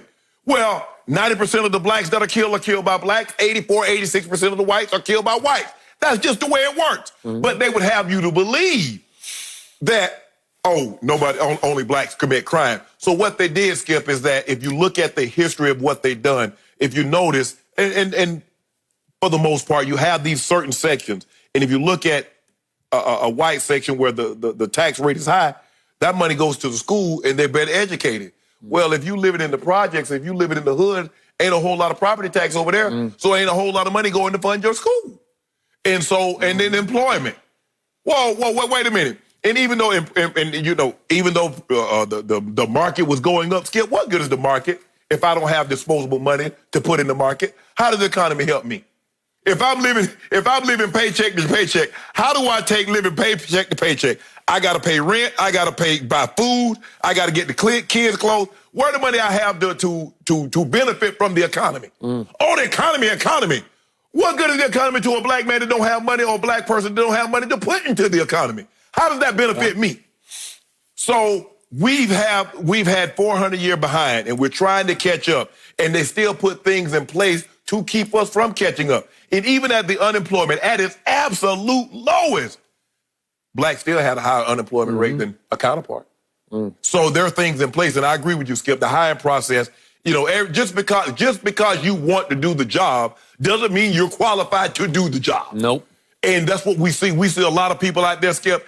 And I think the thing is, the biggest thing for a cop is you got to be a people's person. See, you can't be a hothead. You can't be, because you'll get confronted. And if your first reaction is to know I can use deadly force, and then there's no ramification for me using this level of force, what's to stop me from using it, Skip? Because the courts have given you great latitude, Skip. Yep. A perceived threat, be it real or imagined, Skip, that's a wide range for an officer to be able to use and say, well, I perceived that I felt threatened. Skip, if you felt threatened, so a black is supposed to remain calm with jeans and sneakers on while you edgy with a gun, a bulletproof vest, and a taser. I see two court. I mean, you be calm, don't move, bruh. You edgy, and you got a gun. How you think I feel? So it's going to take time, Skip, but we're going to start at the local level. We're going to start voting in droves. We're going to vote. Your vote matters. And we're going to listen. Don't be coming here talking about, well, yeah, you need to come with a plan. What are you going to do for us? Yep. What are you going to do? No, that ain't good enough. I need more. Because that's what they did. So how do you feel about the whole idea of more black cops out on the street, especially in black neighborhoods? I know I've gotten to know a couple of the Oakland Police Department officers who have helped us at shows up there. And there are a whole lot of black officers who help police some of the rougher neighborhoods in Oakland. And they have a lot of interaction. They have a lot of barbershop interaction. And they have a great program in place. And I don't know, does it matter to have more black cops? Well, obviously that would help, Skip. It's easier to police people that look like you because I think the thing is you having more trust. There's already skepticism, even of black cops, because at the end of the day, you're a cop. You can be black, you can be Asian, you can be white, but you're still a cop. And y'all stick together because a lot of times black cops see other cops do stuff and they don't say anything either. So we have to lump you in there with those bad apples because the good apples don't say anything. So you're complicit. You're just as guilty as the guy because you knew what they were doing, you saw what they did, and you pretend like you didn't see anything. But I think the thing is, Skip, is that, look, because there's such a distrust of the police, when a white cop comes in and he wants to show I'm in charge here, so he gonna puff out his chest. And bruh, naturally, that's how we are. Bruh, hold on, wait a minute. And instead of de-escalating, it escalates. It does. And then we get a George Floyd, or we get Eric Garner, or Michael Brown, or Athena. We get situations that should not have happened.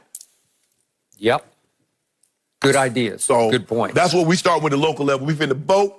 We're gonna vote y'all butt out of office. That would be number one. Yes, right there. We're gonna vote y'all butt out of office. Y'all don't do what you say you're gonna do. You guys make some really, really good points. And I just want to admit this because I've been thinking a lot about it in the last couple days. But the feeling of being scared by a cop is something I have never felt. I don't know. I'm trying to understand it. But I do want to admit that it has been powerful to see cops taking a knee and joining in the march and protesting. I believe that is a glimmer of the change we need to see. And I want to continue these discussions as we begin to hopefully start to make a difference in all of our communities and across the country. And I appreciate your words, guys. I'm learning. I'm learning a lot. No mercy. CBS Sports ranked the best shooters of all time, and teammates Steph Curry and Klay Thompson came in at 1 and 2. Ray Allen was ranked 3rd, followed by Larry Bird and then Reggie Miller to round out the top 5. Shannon, how do you feel about these rankings? Do you agree? I believe they got the first one right, Skip. Steph Curry is the greatest shooter, distance shooter, however you want to categorize it, in the history of the game. Skip, when he came into the league, they were shooting 18 threes a game. That's almost double. They shoot 34 threes a game. That's Steph Curry. Skip, he's the first guy that there is no bad shot. Because there were times before that's a bad shot. You don't want to take that shot. But he's taken off balance, contested threes from 30 feet out. So, and he changed the way we view the three-point. And now everybody wants to make sure, hey, we got to make sure we get up at least 20 a game now. That's the only way we're going to have a chance. So I have Steph at number 1. But where me and the ranking differ is that I got Larry Bird 2nd. Although Larry Bird didn't shoot a bunch of threes, Skip, he could shoot it from anywhere on the court, and he had the nice pull-up game, and he had a mid-range game, and the first 3 three-point competitions, he won. And one of them, he didn't even take his warm-up jacket off. And came in there and said, which one of you what's going to finish in 3rd, going to finish 2nd? And shot one of them, Skip, remember he had a tape around his finger. He held his finger up like this here because he knew it was over. So I got Larry 2nd. I got Ray Allen 3rd. I got Klay 4th. I got Reggie Miller 5th. That's my order.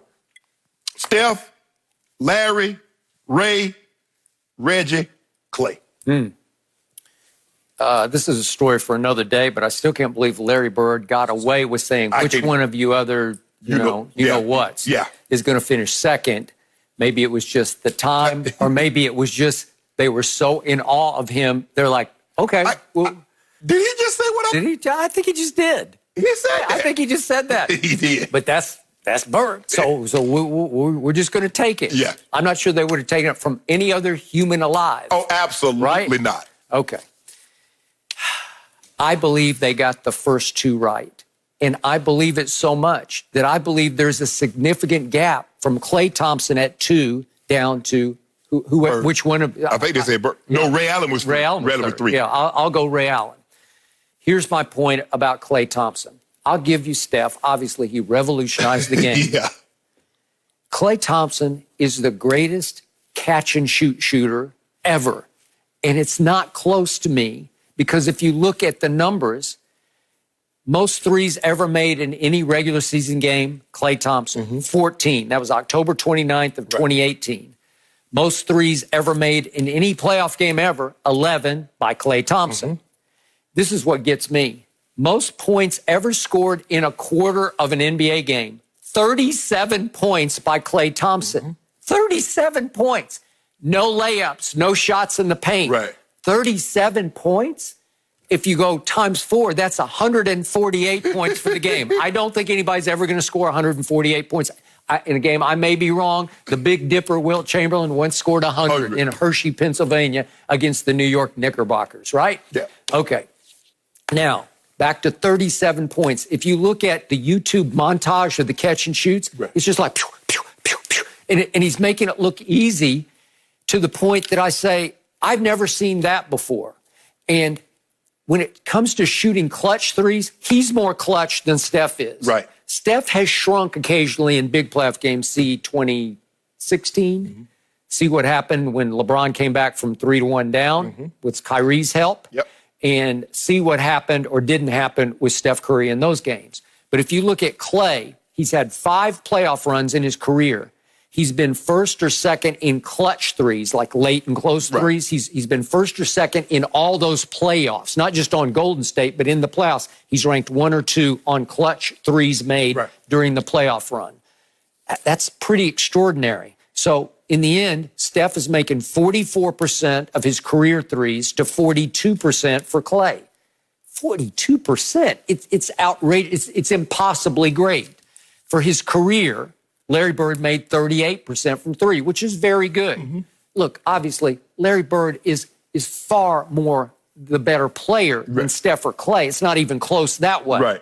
I've got Larry Bird ranked ahead of LeBron on my all-time list. So I share your love. And again, Larry Bird was your childhood, like he was your guy, right? Didn't you have a poster? I have a bunch of posters, got T-shirts. Okay.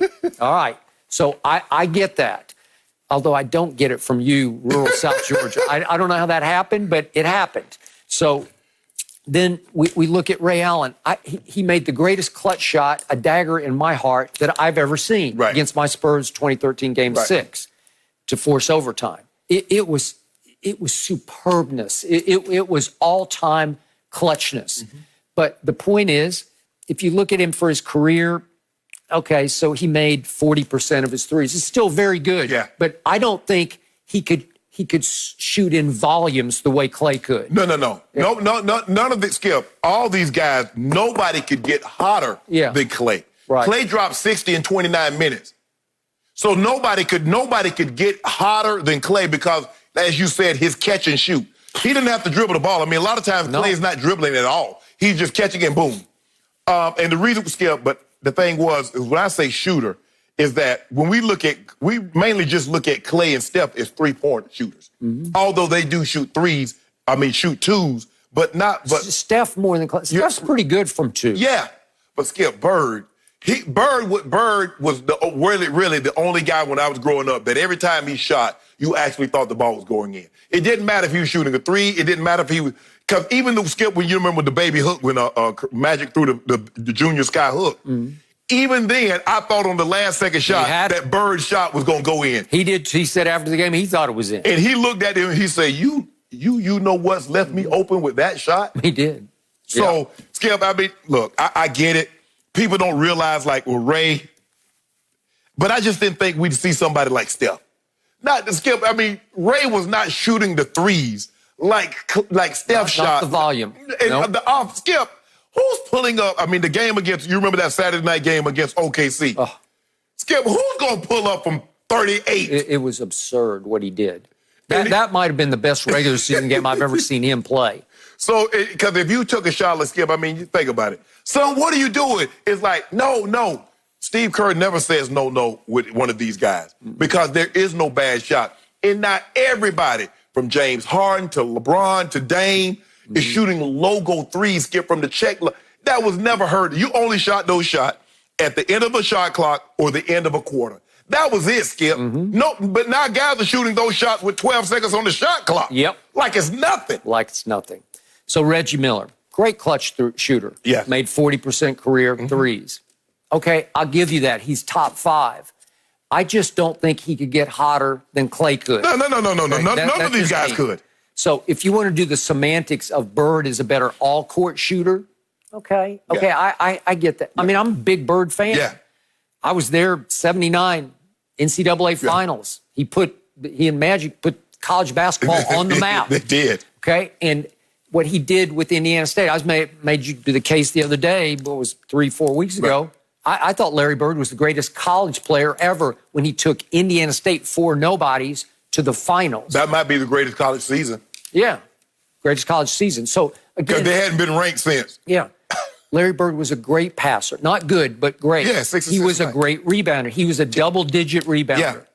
Okay, he could steal the ball on defense. To me, I'll take him slightly over LeBron. But when I think of shooting, I now have to think of distance shooting. Yes. Of unstoppable Yeah. logo kind of shooting. And those two at the top just happen to be teammates. Whoa. Whoa. So in other words, whoa. that what made Bron go. Oh. Because he had to go up against these guys. I don't see LeBron's picture. Hold on, tell about. Hold on. Because we're talking about shooters Yeah. now. That's what LeBron does not qualify So as in a other shooter. words, LeBron James has had to take on the first, the second, and the 8th best shooters of all time. And he's had to do it on numerous occasions. Now, I'm trying to see which one of these guys that allegedly Fogo had to beat. Oh, Reggie. He beat Reggie in the regular season. But he didn't beat Larry, who's on that list. Hold on. I know Kyle Korver's not on this list. The guy that LeBron James passed the ball to and he missed it. And Skip Bayless said, what are you doing passing the ball to him? Yeah. The 6th greatest shooter of all time? Yeah, that's a regular season list. No. Kyle Korver had never attempted a shot like that in a big game that really, really mattered for the championship. Nobody has taken a shot in a big game until they took a shot in a big game. Okay. That's how it works, Skip. LeBron James, greatest driver of the basketball ever, as I always tell you. You say he's the GOAT, so he should have no problem with a couple of distant pea shooters. Really, They're just like pea shooters, right? Oh, they Come pea on. shooters. Yeah, they're shooting 40-foot shots. Hold on. He can just drive it and slam it. Hold on. You talk about a guy. Oh, okay. One guy is the second a third highest 3-point average percent in NBA history. Another guy once made 11, made 14. Shots made 60, got 60 points in 29 minutes. And you say LeBron. Yeah. Oh, and then we're going to throw KD in there. Yeah. We should put KD. I think He is. He ate. He's on there. Okay. And LeBron had to go up against that. Yeah. So 3 of the greatest shooters of all time. That's what LeBron had to face 3 times in the NBA. Guess who should be on that list as a clutch shooter? 4 a guy times. named Kyrie Irving, because he made the shot of shots in the 2016 NBA Finals Game 7. He made the shot. Skip. Not LeBron. Skip. He made it. It's not about one shot. It's about accumulation. It's about years of shooting. Of LeBricks. Oh, Yeah. There you go with Yeah. some bricks. Bricks. Oh, it's so nice to hear it in There person. you go. No mercy. With the possibility of no fans in attendance at NFL games, many are speculating that the salary cap could take a significant hit for the 2021 season. And with rumors that the dip could be anywhere from 50 to 80 million, all teams can do is speculate how much to save now. So Skip, the cap plunging. Deshaun and Mahomes soon to get their deal. How tough of a spot are the Cowboys in with Dak's negotiations? Shannon Sharp. You now have officially me on the run. I am in trouble. This is turning into a sad story for me and my Cowboys and my quarterback, Dak Prescott.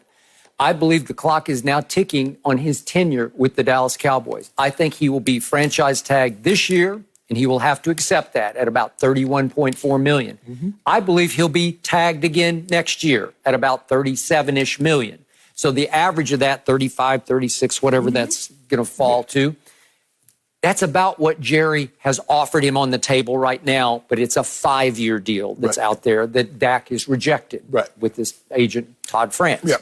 So the third tag, if you want to go to 3 years, that's $54 million. So I'm saying they're never going to go to $54 million. Right. unless the only way a deal is going to get done in the next 2 years if he's tagged is if they win the Super Bowl. And then Jerry could say, okay, you got me. You're Patrick Mahomes. I'll pay you like Patrick Mahomes. Right now, the window has closed on them coming to any kind of agreement on a deal for this year. Now it's feeling like the window is boarded up like a lot of store windows are in this country right now. Because the cap is going to plunge, and Deshaun, in the next month-ish or so, is going to get his money. And it's going to be significantly more than Dak is worth, in my humble estimation. I love Dak Prescott, but he's not better than Deshaun. Okay. So Deshaun's going to get $40-ish million a year for maybe 5 years, and whatever that average is. It's going to average in the 40s. When that happens, Todd France, the agent for Dak, his new agent, is going to say, Jerry, the bar just got reset. We want X. And Jerry's going to say, no, you're not worth X. I got to hold my bottom line here. I got to protect my cap going forward as the cap plunges. As Jenny said, I don't know what it's going to plunge because of the pandemic. They're 30, 50, $80 million estimates. What if it's $80 million? How you can't swallow a $40 million a year Dak Prescott deal when he hasn't measured up to that yet. Unless he goes and wins next year's Super Bowl or maybe the next one, maybe then you say, okay, we break the bank for Dak Prescott. But he hasn't proven to be a bank breaker. And again, I believe they did offer him a deal. You could say it was an insulting offer, but as soon as he was eligible to be offered, coming off, he's a 4th-round draft pick, obviously, but we're going back a year and a half ago when Goff and Carson Wentz got their money. They got good money. I'm not saying it's great money, but Dak was worthy of a little bit more than those two. And I believe Jerry was offering somewhere a little bit more than those two. And Dak said, no, no, no. And Dak said, I bet on myself for the first 3 games last year, and he hit the lottery, or so he thought. Unfortunately, Shannon Sharp was telling me those teams are garbage. The Giants, at Redskins, and Dolphins, garbage, garbage, garbage. So his QBRs were 94, 94, and 82, scale 0 to 100. Huge days for Dak Prescott. I bet on myself, Jerry, and that's when Todd France informed Jerry, our demand just went through the roof. And Jerry went through the roof. Jerry lost his temper. And when he loses his temper, you lose the negotiation because all bets are now off. So I believe there's some bad blood because they suddenly jerked the rug out from under Jerry after 3 games. And then Dak bet on himself the last 13. And Pro Football Focus ranked him the 15th best quarterback over the last 13 games of the season. His QBR average was 62. And he had a bad QBR 26 at New England, a 38 at Philadelphia in the make-or-break, do-or-die game of the year.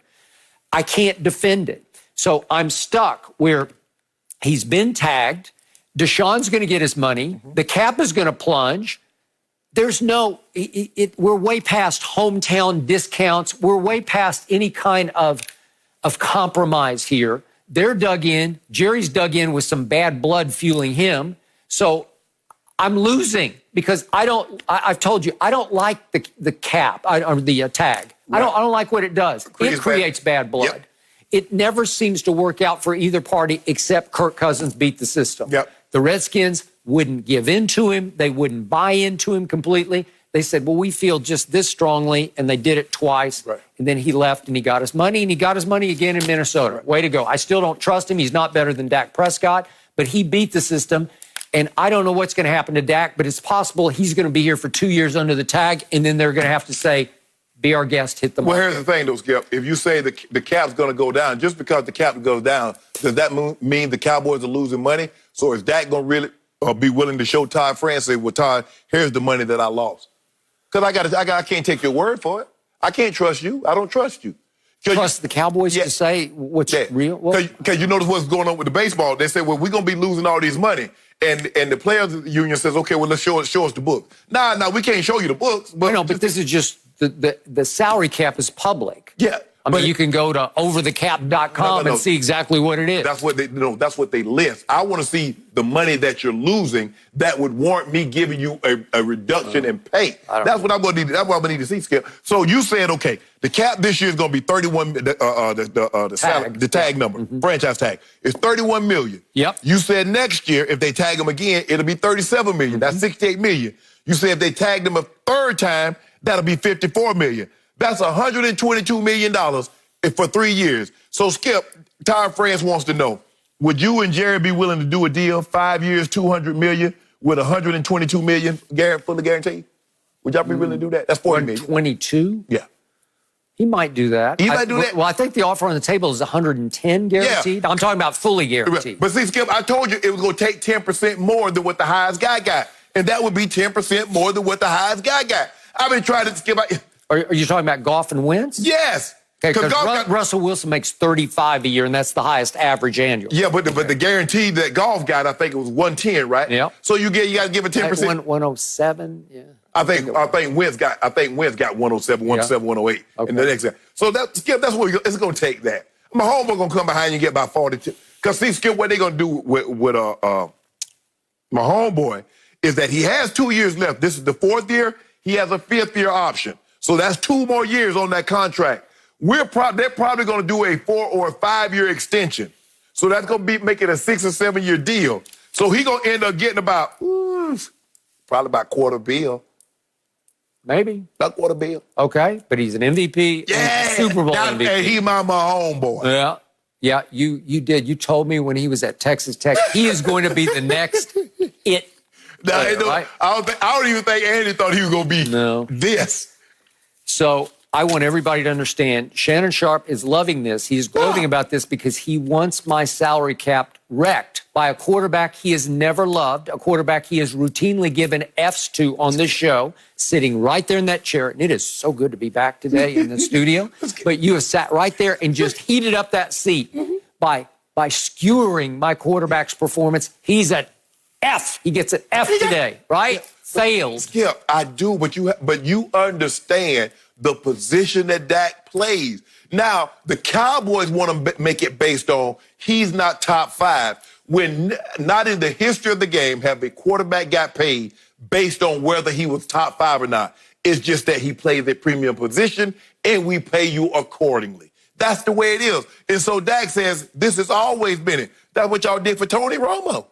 Tony Romo had 1 year where people might have thought, and that was the year he finished second to Aaron Rodgers in the MVP. They might have thought he was a top 5 quarterback. But when he played, Skip, Tony Romo was never in the top 5. Not when they had Breeze, they had Big Manning, they had Big Ben, they had Aaron Rodgers, they had Favre for a minute. He was never thought of Brady. He was never thought of that for 1 year. But Jerry paid him number 1 money.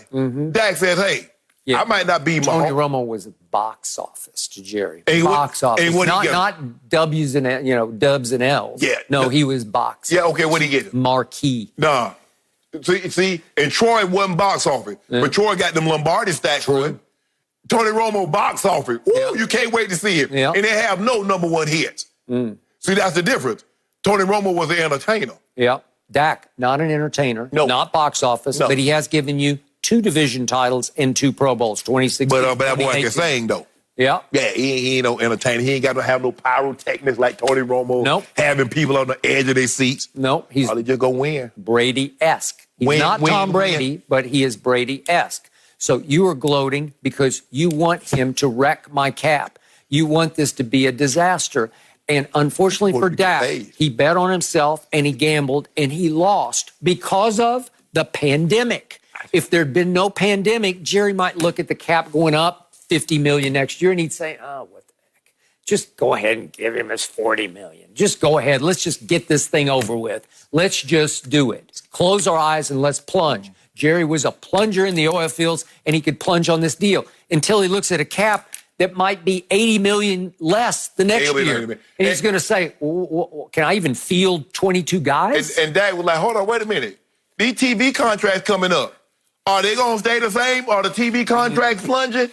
Oh, they going up, Jerry. Oh, no, Jerry, I can't let you off the hook like that. I'm going to need some of that money. Really? I'm going to need some of that money. Yep. Well, remember, the cap does not benefit the Jones family. They don't live under a cap. They can buy however many billion-dollar yachts they want to buy. But with their football team, they can only pay so much. And by the way, just a couple of months ago, the players once again said, yep, we do it again. We agree. We vote yes. So now they're under a salary cap, whether they like it or not. They voted for it. I can't help it. But Dak says, I want a yacht. Okay. And Dak yacht's going to say, just got paid. Just got paid. Yeah, that's his name of his yacht, Jenny. Well, I just got paid. I hope his yacht doesn't say 8 and 8. No one needs a yacht. That's just too excessive. That's not how Dak should be spending his money. This week, the NBA is set to vote on how the season will resume play and proceed to the playoffs, with the last possible day for Game 7 of the finals being October 12th. With all games being played in Orlando on a neutral court with no fans, it begs the question, Shannon, who benefits more, LeBron and the Lakers or Kawhi and the Clippers here? Better team.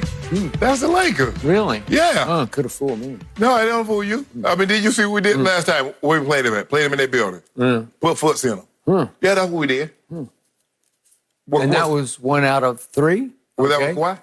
Yeah. Skip, we had you down. We had our foot on you for the whole while. And we let y'all up. And Kawhi did a great. I mean, Kawhi got hot and came back a little bit. But we showed you what we could do. Do you remember that weekend we had? Did Giannis up, wop, bust him up. Did Kawhi, Paul George, Yeah, so we ready. It don't matter, Skip. You know me, back when I played, it doesn't matter. I play in Glenville, I go to Reedville, go to Clarkston. It didn't matter. I was going to drop 30 regardless. So it didn't matter where I was because I was the best player on the block. Go James is the best player in the NBA, so it does not matter. Your fate is sealed, Skip. Really? Yeah, it's inevitable. That which is bound to occur. Champs, 2020, Los Angeles Lakers. Really? Yep. Oh, interesting. So, you always speak as if the Lakers have dominated the Clippers in their first 3 meetings, and I don't remember that happening. I remember the Clippers winning 2 out of 3. They dominated us? They did. So I'll get to that in just a moment. But let me ask you, you've been to games at Staples Center. Yes. I've been to a lot of Lakers, a lot of Clippers games. Which team has the strongest, loudest home court advantage at Staples? Lakers. Well, it's like by far the Lakers because when it's a Clippers home game against the Lakers fans just take over the whole arena. Yeah. I don't know how, but they buy up Clippers tickets because the Clipper fandom is not that faithful, that bought in. They fold. Yeah. Well, okay, but because they've been burned too many times. They got 2 fans, Billy Crystal and Marcellus Wilder. That's it. Is that it? That's it. Okay. I'll take Billy Crystal. I mean, that works. I mean, he's not Jack, but yeah, exactly. Yeah, okay. So that team that is stuck living down in the basement that keeps banging on that door to come upstairs and be up in the bright lights, that team suddenly is going to be no fans, neutral court in Orlando, Florida, 3,000 odd miles away from here. And all of a sudden, the Lakers are going to be without their support. And yet, I look at what happened in games where they might as well have been 3 Laker home games against the Clippers. What actually happened in those 3 games? I know it seems like ages ago, but how about game 1 of this year? What happened? It's 85-85 going to the fourth quarter. And help me out. I get a little foggy here. First day back in the studio. Lights are bright in here, and my brain sort of freezes up. And I'm thinking, I don't remember Anthony Davis scoring a point in the whole fourth quarter. He did. Game 1. He didn't score a point. I think I remember your guy, LeBron James, scoring 2 points throughout the whole fourth quarter. So they combined in the fourth quarter to go 1 of 6 from the field. Really? Yep. Neither one of them even got to the free throw line in a close game, a tie game going to the fourth. And guess what? The Clippers pulled away and won handily. Yeah. Wow. Okay, so that's the opening night, game 1. Right. So now let's go to Christmas Day. That was a Lakers, quote-unquote, home game, but it didn't matter because it's already a Lakers home game. With 6:39 left, your man hit a pull-up 22-footer, not a 3, but a 22-footer, that surged the Lakers ahead by 7 points. And I thought, that should be it because, man, if Michael Jordan, you gave him home game 7-point lead against an arch rival, what's going to happen? Slam the door. And what happened that afternoon, Christmas after late afternoon, right? What happened from 6:39 mark on? Wait a second. The Clippers, the team stuck in the basement, they won the game 17-5. They go on a 17-5 run down the stretch. And LeBron missed a three with 6:03 left that could have put them up 8. And then he missed another three with 3:15 left.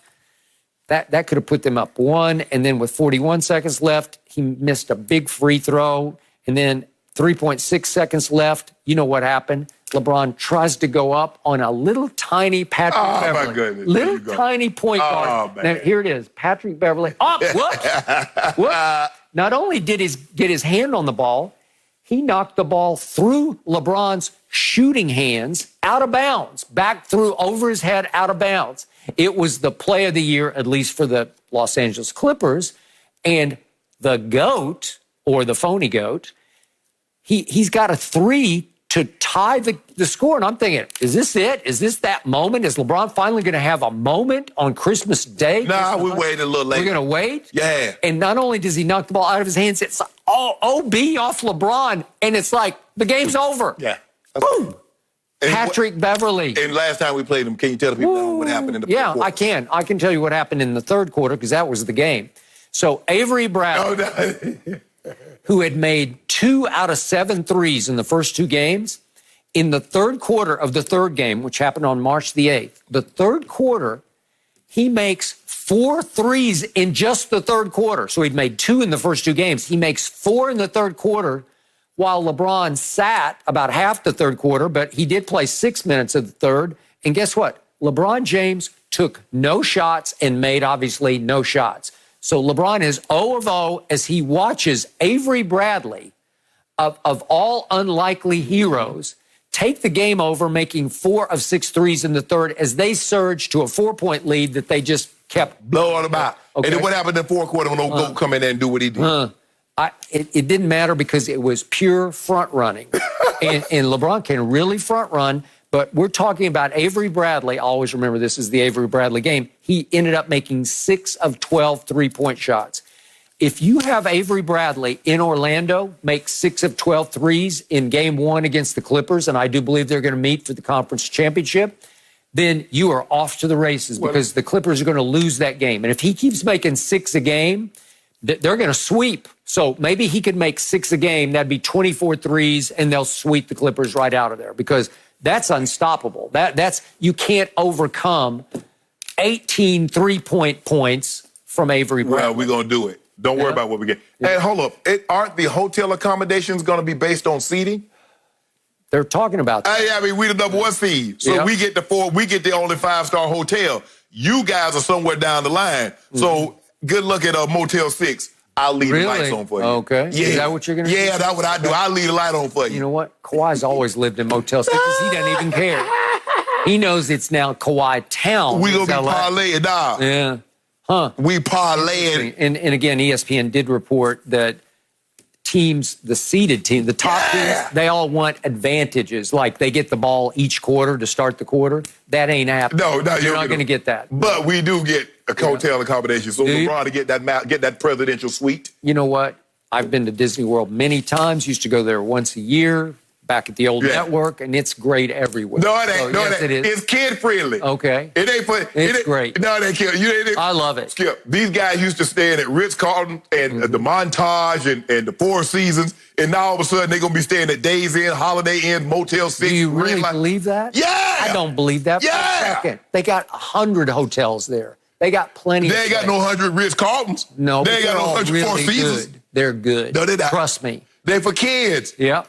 You know, ain't no grown-ups going down there for no Disney. They going with the kids. Yeah. Well, so, LeBron can take Savannah and the family. Everybody can go. I mean, they're trying to work on something where some family can come after a couple of weeks. They can't come immediately, but after a couple of weeks, they can come down there. Yeah. And that's why he need the presidential suite. And there's only one, and we got it. I think they're giving that to Kawhi Leonard because he is the reigning Finals MVP. First of all, it's based on seeding. He ain't reigning nothing. So good look at that Days Inn. You know, it's funny. I look at the Clippers, better defensive team, the Clippers over the Lakers. Because It's close. You got the 2 best defensive wings in the league, and Kawhi and Bron cooked them both. really, but I think you got two of them, so it's hard to beat two of them. You have the best point guard defender in basketball, in Patrick Beverly. You don't have that on the Lakers, right? We got the best point guard on the Lakers. You got the sixth man on the Clippers. Oh, yeah, Sweet Lou. You don't have a Sweet Lou, do you? Coming off the bench? I don't think you do. Do you have Doc Rivers on the bench? No. You got Frank Vogel? We got Frankie V. Frankie V? Yeah. Really? Vogues. I think my money's going to be on Doc in that one. We got Jerry West presiding, advising. We got Rob. You got Rob Pelinka. Now. Jerry West, Rob Pelinka. I think I'll go Jerry West there. And in the end, Kawhi Leonard. Who you got on the court? That's what I want to know. Who you got on the court? We got Bron. We got AD. We good. Are you? Yes. Can they defend at the highest level? Yes, we can. I think not. Yes, we can. We got Defensive Player of the Year. AD gonna win that. Is he really? And we're gonna win the MVP. And we're gonna win first team All NBA. And we're gonna win Finals MVP. We about to sweep these awards. Really? Award season. So are you predicting you're going to sweep the Clippers? No, I ain't say we'll sweep. We've beaten them. Yeah. Yeah, we're gonna win. And how many? 5? We need ratings. I'll let you go 6. 6? Yeah, I'll let you go Okay, 6. Shannon Sharp says Lakers in 6. Okay, I want to make sure we get that on tape, and we did. Yep. Thank you, Jenny. On tape. It is on Thank you. record, Shannon. You cannot hide from it. I don't think the hotels are going to matter too much, just so you know. No mercy. All right, on Fox Football Now, Ron Rivera told Jay Glazer that Cam Newton's health is what's stopping the former MVP from being signed. Rivera said, quote, the foot and shoulder will be the two biggest concerns that everybody has. So, Shannon, are there questions about Cam's health the only reason he remains unsigned? I wish Ron Rivera had these same concerns when he was the head coach and not throwing Cam Newton out there to play with that shoulders and foot injuries. Good point. But I do believe, Skip, that's a reason, but that's not the only reason. I think Cam comes with a big personality, and there are some things that he's done, and I believe he's grown, he's matured. But I think those are some issues that teams are going to want to work through also. But I believe a team that ultimately signs Cam, Skip, they're going to give him a total body because Cam hasn't been the same since that Super Bowl season in which he won the MVP. And his numbers have greatly decreased over those years. And they're going to want to know why. Is it only the shoulder? Is it only the foot? Or is Cam Newton not the same player regardless of these injuries? And that's what they're going to want to see. Once again, as we talked about Dak, Cam is facing a potential plunging cap 2021. Right. So I think teams are like, man, should we commit? Because Cam, you got to commit. To your point, Cam Newton has the most dominant, charismatic personality I have ever seen in a quarterback in all my time covering the National Football League. It can be great. It can galvanize a whole and lift a whole team, as we saw in the 2015 season when he was the MVP and they got to the Super Bowl and ran into your red-hot Von Miller-led Denver Broncos. And Cam had a long, tough night. Right. But teams are still looking at the body of work, so to speak. Did he, so to speak, die for Carolina's cause? That was 9 seasons of making a whole lot of first downs while taking a whole lot of shots, Exactly. right? Yep. He ran over a bunch of linebackers. And in the end, it was great to watch him. And I believe he can still play. He just turned 31 years of age. But when you can't examine him hands-on quite yet, Right. there's still like, is the shoulder that bad? Right. Is the foot, the Liz Frank injury, is it that bad? Is it lingering? Because, Skip, you can see them MRIs and all you want to and X-rays and all you want to. But some team doctor is going to want to tug on those injuries. He's going to want to examine that shoulder. He's going to want to feel that shoulder. He's going to want to feel that foot. Things that he can't get through an X-ray, through a MRI result. So Cam is going to have to go visit someone. Their doctors are going to have to take a look at Cam. And then they're going to have to sit down and talk to Cam. Cam, this is what we can offer. What are you looking for? Are you willing to accept a backup role? Are you willing to come in and possibly compete for a job? This is their money. Ain't no $10 million contract gonna be out there now, Cam. I'm sorry. I wish it was. But basically, you're gonna have to sign on a minimum contract somewhere between $1 and $3 million what Andy Dalton got. Cam Newton was born to be a starting quarterback. I just don't think he could stomach being a backup. Right. I think it would be hard for him to be in the shadows carrying this proverbial clipboard. Right. It's not how he was made. So if you're going to commit to him, it's not just the money. You have to give your franchise to him, and it could benefit. Right. But as we speak right now, somebody's going to, speaking of injuries, have to get hurt for him to get a shot sooner than later. I agree. Somebody's Right. going to have to get injured before and unfortunately, but Yep. in order for him to be a starting, and I believe that's what he wants to be, someone's going to have to get injured, Skip. All right, good to be guys. back. Good Great to be back. stuff today. Skip, Shannon, so good to see your faces. I am happy and lucky to be back with you on Undisputed. Join us same time tomorrow morning. Have a great day, everyone.